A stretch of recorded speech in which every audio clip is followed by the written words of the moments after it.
ప్రేక్షకులందరికీ నమస్కారం. మిథున రాశి వారికి 2025 జూలై 18 శుక్రవారం రోజున గోచార రీత్యా ఎటువంటి శుభాశుభ ఫలితాలు కలగబోతున్నాయి, ఇంకా మీరు ఎలాంటి పరిహారాలు చేయాలి అనే విషయాల్ని తెలుసుకోబోయే ముందు, మీరు ఏమైనా సమస్యలతో బాధపడుతున్నట్లయితే వాటి పరిష్కారం కోసం మీరు మా గురువు గారి నెంబర్ కి కాల్ చేసి మీ సమస్యలకి తగిన పరిష్కారం పొందండి. ఖచ్చితంగా మీ సమస్య పరిష్కారం అవుతుంది. పూర్తి వివరాల్లోకి వెళ్తే, ఏకాదశి స్థానంలో సంచరిస్తున్న చంద్రుని యొక్క ప్రభావం వల్ల ఈ రోజు మిథున రాశి వారికి చంద్రుని ప్రభావం వల్ల అన్ని పనులు ఇష్టంగా చేస్తారు. తద్వారా అవి త్వరగా పూర్తవుతాయి. నూతన వస్త్రాలు ధరించడం, కొత్త విషయాలు తెలుసుకోవడం, వస్తువులు కొనుగోలు చేయడం, వాహనాలు, భూములు కొనుగోలు చేసే అవకాశాలు ఉన్నాయి. తెలివితేటలు పెరుగుతాయి. ప్రభుత్వ పథకాలు, నీతి నిజాయితీ పెరుగుతాయి. కష్టపడే తత్వం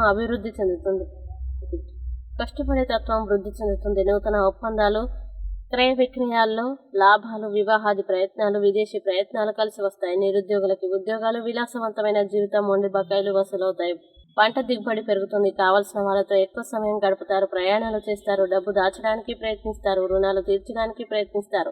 విద్య, వినోదం, సౌఖ్యం ఉంటాయి. ఆరోగ్యం పట్ల శ్రద్ధ, మంచి ఆహారం, ధ్యానం, ఆధ్యాత్మిక కార్యక్రమాల్లో పాల్గొంటారు. విద్యార్థులకి చదువు పట్ల ఆసక్తి, పెండింగ్ పనులు పూర్తి చేస్తారు. ఉద్యోగులకి అనుకూలతలు, అధికారుల మన్నన లభిస్తాయి. చెడ్డ పేరు తగ్గుతుంది. నూతన అవకాశాలు వస్తాయి. స్త్రీలకి వంటల పట్ల ఆసక్తి, ఇంటిని తీర్చిదిద్దడం, వస్తు ప్రాప్తి, ధన ప్రాప్తి కలుగుతాయి. వ్యాపారస్తులకి విశేష ధన ప్రాప్తి కనబడుతుంది. ఇక మిథున రాశి వారికి ఈ రోజు వచ్చే ఇబ్బందుల్ని అధిగమించడానికి, అనుకూల పరిస్థితులు ఏర్పడడానికి దత్తస్తవం పారాయణం చేస్తే ఈ రోజంతా శుభప్రదంగా ఉంటుంది.